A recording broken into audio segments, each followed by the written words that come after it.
হাসিনা কাদের সহ ৪৫ জনের বিরুদ্ধে গণহত্যার প্রমাণ ট্রাইব্যুনালে। জুলাই আগস্ট গণহত্যায় আওয়ামী লীগ প্রধান শেখ হাসিনা, সাবেক মন্ত্রী ওবায়দুল কাদের এবং ১৪ দলের বিভিন্ন নেতাসহ ৪৫ জনের বিরুদ্ধে জড়িত থাকার সুস্পষ্ট প্রমাণ পেয়েছে ট্রাইব্যুনাল। এছাড়া ২০০টি গুমের ঘটনার বিস্তারিত পাওয়া গেছে, যেখানে শেখ হাসিনার নির্দেশে বিভিন্ন বাহিনীর সম্পৃক্ততার পুরো চিত্র উদ্ঘাটিত হয়েছে। আন্তর্জাতিক অপরাধ ট্রাইব্যুনালে রোববার শুনানিকালে চিফ প্রসিকিউটর মোহাম্মদ তাজুল ইসলাম এসব কথা জানান।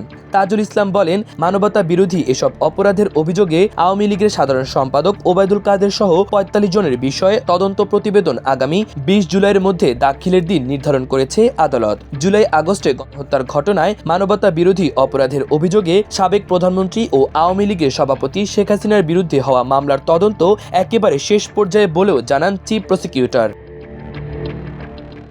এক ব্যক্তি সর্বোচ্চ ৩ বার প্রধানমন্ত্রী হতে পারবেন। প্রধানমন্ত্রীর মেয়াদ প্রশ্নে কিছুটা নমনীয় হয়েছে জাতীয় ঐক্যমত্য কমিশন। সংবিধান সংস্কার কমিশন ও নির্বাচন ব্যবস্থা সংস্কার কমিশন তার চূড়ান্ত প্রস্তাবে এক ব্যক্তি ২ বারের বেশি প্রধানমন্ত্রী হতে পারবেন না বলে সুপারিশ করলেও ঐক্যমত্য কমিশন এই অবস্থান থেকে কিছুটা পিছু হটেছে। এক্ষেত্রে কোনো ব্যক্তি ৩ বারের বেশি প্রধানমন্ত্রী হতে পারবেন না, এমন বিষয়ে নীতিগত অবস্থান নিয়েছে কমিশন। রোববার বিএনপির সঙ্গে সংলাপে ঐক্যমত্য কমিশনের পক্ষ থেকে এমন প্রস্তাবও দেয়া হয়েছে। দলটি তার দলীয় ফোরামে আলোচনা করে এই বিষয়ে তাদের সিদ্ধান্ত জানাবে। সংবিধান ও নির্বাচন ব্যবস্থা সহ ৬টি সংস্কার কমিশন গত ১৫ জানুয়ারি প্রধান উপদেষ্টার কাছে তাদের চূড়ান্ত প্রতিবেদন জমা দেয়।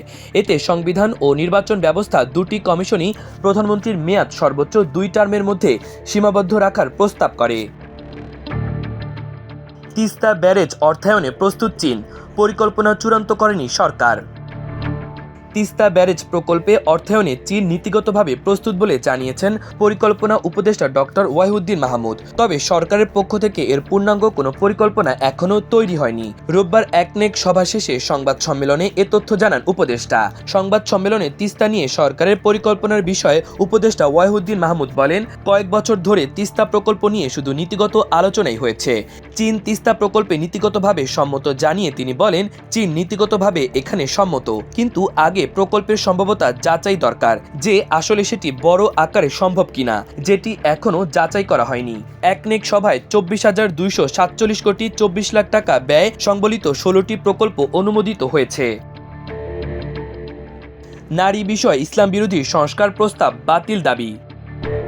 অন্তর্বর্তী সরকার গঠিত নারী বিষয়ক সংস্কার কমিশনের পক্ষ থেকে গত শনিবার প্রধান উপদেষ্টার কাছে যে প্রস্তাব জমা দেওয়া হয়েছে তার বিভিন্ন বিষয়কে ইসলাম বিরোধী বলে আখ্যায়িত করেছে দেশের শীর্ষ আলেম ও ইসলামী দলের নেতারা।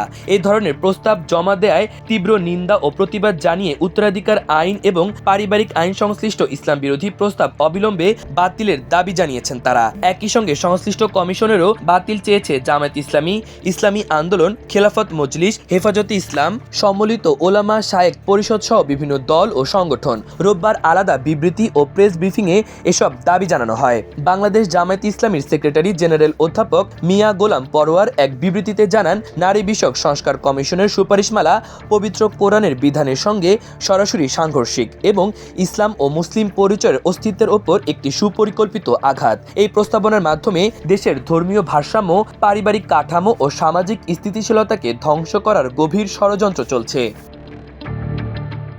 খুলনায় ৫৫০ বিঘার ঘের দখল বিএনপির ২ নেতার। খুলনার পাইকগাছায় ৫৫০ বিঘা মাছের ঘের দখল করার অভিযোগ উঠেছে বিএনপির ২ নেতার বিরুদ্ধে। অভিযুক্তরা হলেন উপজেলা বিএনপির সাবেক সাধারণ সম্পাদক ও ইউনিয়ন পরিষদের সাবেক চেয়ারম্যান এস.এম. এনামুল হক এবং পৌর বিএনপির আহ্বায়ক আসলাম পারভেজ। রোববার দুপুরে খুলনা প্রেস ক্লাবে সংবাদ সম্মেলনে এসব অভিযোগ আনেন দেলুটি ইউনিয়নের দিঘলিয়া গ্রামের সত্যজিৎ সরদার। গত ৩১ ডিসেম্বর তার ঘেরটি দখল এবং কয়েক লাখ টাকার মাছ, নগদ অর্থ ও মূল্যবান সম্পদ লুট করা হয় বলে অভিযোগ করেন তিনি। সত্যজিৎ বলেন, প্রথমে থানা মামলা নিতে অস্বীকৃতি জানায়, পরে অনেক দেন দরবারের পর গত ৬ এপ্রিল ঊর্ধ্বতন কর্মকর্তাদের নির্দেশে পাইকগাছা থানায় মামলা হয়। তবে মামলা হওয়ার পর এনামুল বাহিনীর মহড়া ও তাণ্ডবে নিরাপত্তাহীনতায় ভুগছি। মাল্টিমিডিয়া ডেস্ক, আমার দেশ।